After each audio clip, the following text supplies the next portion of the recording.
भगवत कथा में निष्काम कर्म की व्याख्या बताते हैं। सुदेव जी राजा परिषद को, हे राजा परिषद, निष्काम भाव से कर्म करने से बंधन से छुटकारा होता है।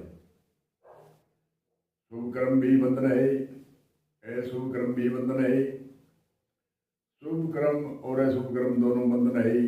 एक शुभ कर्म सोने की हथकड़ी है और अशुभ लोहे की हथकड़ी है। बंधन दोनों ही है।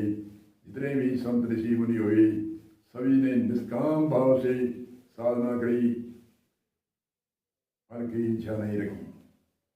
और फल की इच्छा चाहे घरवाली हो, उनको भी कर्तव्य समझ के कार्य करना चाहिए, फल की इच्छा नहीं करके। चाहे शासन हो, राष्ट्र की सेवा करे, चाहे कोई गुरुओं की सेवा करे, चाहे कोई भी दैविक शक्तियों की सेवा करे, निष्काम भाव से करे तो उसका फल मिलता है। और जो फल की इच्छा रखता है तो उसमें बंधन होता है, चाहे शुभ कर्म हो चाहे अशुभ हो। कृष्ण जी भी कहते हैं, हे अर्जुन, शुभ कर्म भी बंधन है और अशुभ कर्म भी बंधन है। शुभ कर्म सोने की हथकड़ी है, अशुभ कर्म लोहे की हथकड़ी है। तुम निष्काम भाव से कर्म करो, चाहे युद्ध करो, चाहे परमार्थ करो, चाहे भक्ति करो, चाहे ज्ञान योग की साधना, कर्म योग की साधना, मंत्र योग, लय योग, कोई भी कार्य करो निष्काम भाव से करो। संत भी कहते हैं युजुर्वेद की यदि है, एक अज्ञानी को ज्ञान दो सारी पृथ्वी का दान दो। एक अज्ञानी को ज्ञान दे देता है सारी पृथ्वी के दान के समान होता है। क्योंकि बार बार 84 लाख योनियों में उसको ब्रह्मनिष्ठवान, ब्रह्म श्रोत्रियवान, ब्रह्मविद ब्रह्म रूप हो, ताकि वाणी वेद है ऐसे शत्रु के उपदेश से बार बार जन्मना मरना उसका छुटकारा होता है, नरकों की कुंड से छुटकारा होता है, वह मोक्षवान मुक्तिवान हो जाता है। इसलिए उसका फल कहते हैं युजुर्वेद में, एक अज्ञानी को ज्ञान दो सारी पृथ्वी का दान दो।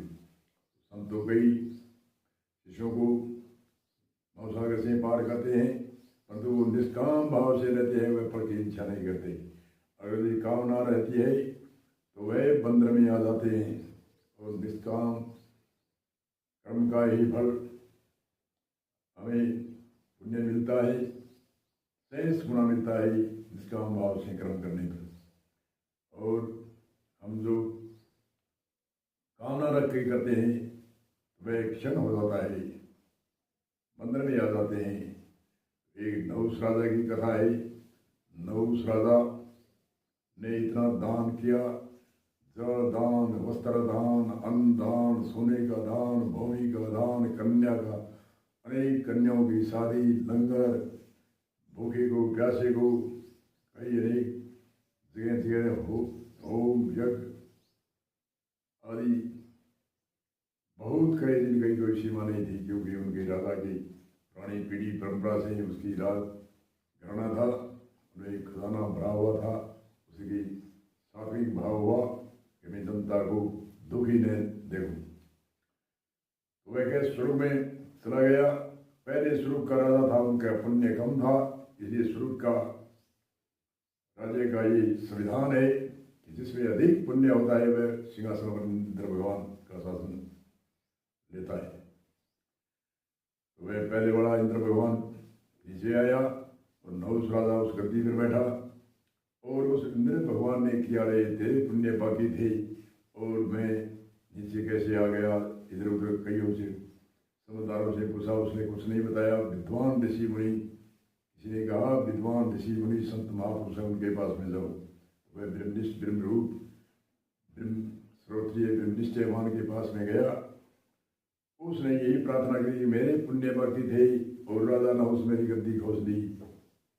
उस महात्मा ने कहा, अभी ये इंद्र भगवान का संविधान है, शासन का संविधान है, जिसके अधिक पुण्य होते हैं वो इंद्र का राजा बनता है, और पुण्य कम होते हैं वो धरातल पर आता है। तो तेरे पुण्य कम है, नहुष राजा के अथाह पुण्य है। तो कोई गुरु जी उपाय यही है, अगर जो वो अपने मुख से उस पुण्यों का बखान कर दे तो वह धरातल पर आएगा और तुम वहीं रह जाएगा। गद्दी संभाल लेना।